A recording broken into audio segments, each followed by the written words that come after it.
পুলিশের প্রতি বলা হচ্ছে আইন অনুযায়ী করতে হবে, বলছে ওরা গুলি করতে পারে। পুলিশকে বলছে তারা যদি কেউ করে, সহিংসতা করে, অরাজকতা করে, তাদেরকে গুলি করতে পারবে। তাদেরকে আইন অনুযায়ী গুলি না, তাদেরকে আইন অনুযায়ী ব্যবস্থা আছে আইনে, সেই ব্যবস্থা নিতে পারবে তারা। আপনারা জানেন যে আমাদের সুপ্রিম কোর্টের জন্য আইনজীবী বাদী হয়ে একটি রিট পিটিশন ফাইল করেন। সেই রিট পিটিশনে তারা দাবি করেন যে 6 জন সমন্বয়কারী, ওনাদের ভাষা অনুযায়ী, ওনাদের পিটিশনের তথ্য অনুযায়ী 2 জন সমন্বয়কারীকে পুলিশ হেফাজতে নিয়ে গেছে। ওনারা একটা ডিটেনশনটা চ্যালেঞ্জ করে মামলা করেছেন। আমরা বলেছিলাম যে এটা ডিটেনশন না, তারা তাদের হেফাজতে নেওয়া হয়েছে নিরাপত্তার জন্য, পরবর্তীতে তাদেরকে ছেড়ে দেওয়ার কারণে এটা হবে না। দ্বিতীয় কথা, আমরা বলছিলাম যে আমাদের সংবিধানের 107 ধারা 107 অনুচ্ছেদের এক উপর অনুচ্ছেদ অনুযায়ী আমাদের সুপ্রিম কোর্টের রুল মেকিং ক্ষমতা আছে, এবং সেই যে ক্ষমতা সেটা প্রয়োগ করে সুপ্রিম কোর্টের হাইকোর্ট বিভাগের রুলসটা ফ্রেম করা হয়েছে। সেই রুলসে কীভাবে রিট পিটিশন করা হবে সেটার সময় বর্ণনা আছে, এবং একটা অ্যাপেন্ডিক্স দেওয়া আছে, সেখানে ধারাবাহিকভাবে কী কী থাকতে হবে সেটা বলা আছে।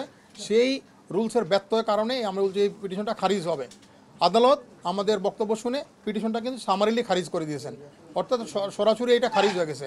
তবে আদালত কয়েকটি নির্দেশন অবজারভেশন দিয়েছেন, নট নির্দেশনা, ওনাদের পর্যবেক্ষণ যেটা করছেন সেইটা আদালত বলছেন যে আইন যেটা আছে আমাদের দেশে, সেই আইন অনুযায়ী বা সংবিধান অনুযায়ী প্রত্যেক নাগরিকের সভা সমিতি করার অধিকার আছে শান্তিপূর্ণভাবে, এবং তারা শান্তিপূর্ণভাবে সেটা করতে পারবে। তাদের শান্তিপূর্ণ সভা সমিতি করার তাদের অধিকার আছে।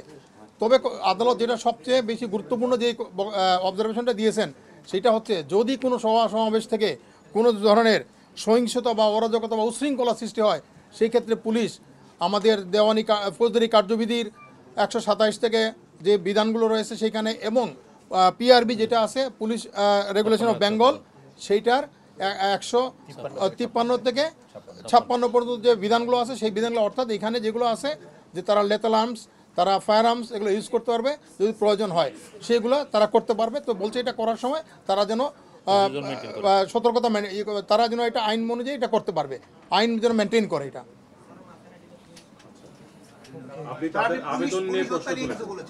আমি যেটা বলছি যে এই পিটিশনার 2 জন তাদের আজকেও একটা অ্যাফিডেভিট দিয়েছেন, কিন্তু তাদের অ্যাফিডেভিটগুলো আমি বললাম যে তাদের একটা চোখ হয়তো তাদের দেখছেন, একটা চোখ হয়তো কোনো কারণে দেখতে পারেন নাই।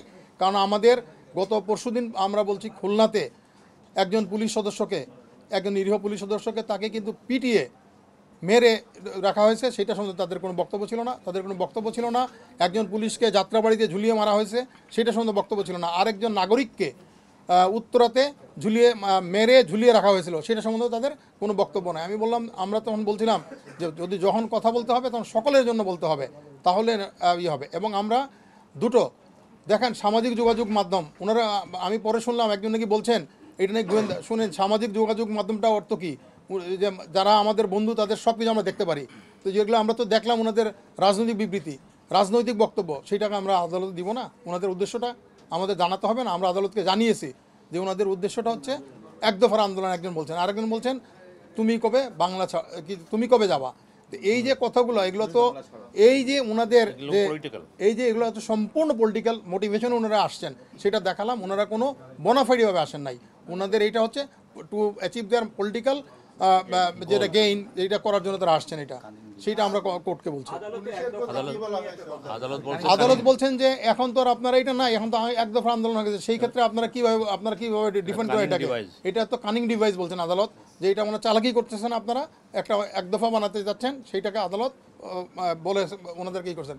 আমি আজকে আরেকটা কথা বলছি, আজকে যে ইংল্যান্ডে, আমি শেষে আপনারা হয়তো খেয়াল করেছেন, ইংল্যান্ডে কিন্তু গতকালকে বিভিন্ন জায়গায় আগুন ধরানো হয়েছে, মারামারি হচ্ছে, পুলিশ ওইখানে কিন্তু পুলিশ শক্তি প্রয়োগ করছে, এবং ওনাদের যে ব্রিটিশ প্রধানমন্ত্রী উনি পুলিশের সাথে কথা বলছেন তোমরা তোমাদের কাজ করো, আইন অনুযায়ী কাজ করো, সেইটা আমি কোর্টকে বলছি। অর্থাৎ সব দেশেই